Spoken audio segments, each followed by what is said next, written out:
ঢাকার ধামরায়ে বেড়াতে এসে সংঘবদ্ধ ধর্ষণের শিকার হয়েছেন এক গৃহবধূ। গত 15 জানুয়ারি রাতে উপজেলার বালিয়া ইউনিয়নের রামরাবণ গ্রামে এ ঘটনা ঘটে। এদিন ধারালো অস্ত্রের মুখে ভুক্তভোগী ওই নারীর স্বামীকে জিম্মি করে ঘরের খুঁটির সঙ্গে বেঁধে রাতভর গৃহবধূকে ধর্ষণ করা হয়। সেই সঙ্গে গৃহবধূর কানের দুল, গলার চেইন ও হাতের বালাসহ প্রায় 3.5 ভরি স্বর্ণের গহনা ছিনিয়ে নেয় ধর্ষণকারীরা। পরে স্বামী স্ত্রীকে হত্যার ভয় দেখিয়ে ওই গ্রাম থেকে বের করে দেয় দুর্বৃত্তরা।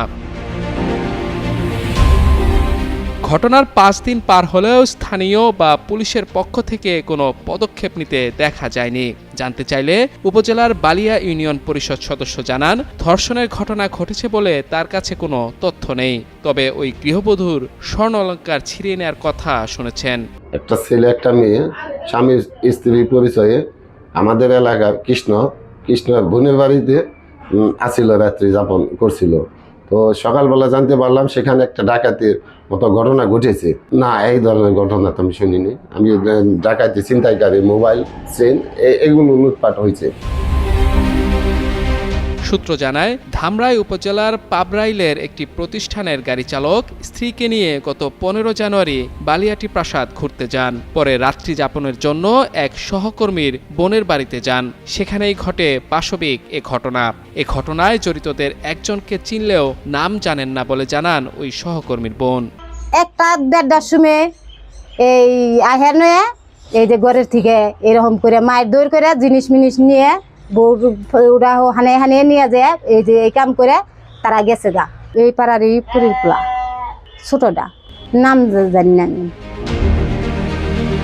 অভিযোগ রয়েছে, ঘটনার পর শুক্রবার সকালে ভুক্তভোগীরা স্থানীয় ইউনিয়ন পরিষদ সদস্য মন্টু চন্দ্র মণিদাস সহ স্থানীয়দের কাছে বিচার চান। এতে ক্ষিপ্ত হয়ে সজীব চন্দ্র মণিদাস সহ উশৃঙ্খল কিছু যুবক ধর্ষণের শিকার ওই নারী ও তার স্বামীকে লাঠি পেটা করে গ্রাম থেকে বের করে দেয়।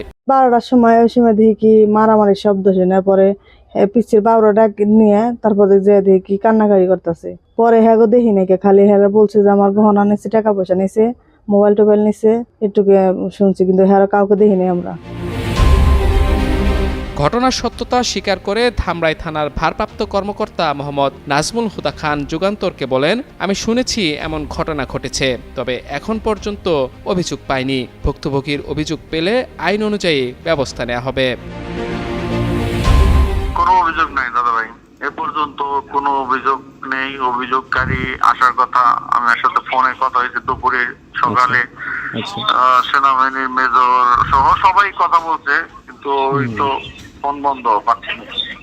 হ্যাঁ, অভিযোগ পেলে ব্যবস্থা নেব, এই অভিযোগ যা দিবে তাই নেব। মাহমুদুর রহমান, যুগান্তর নিউজ।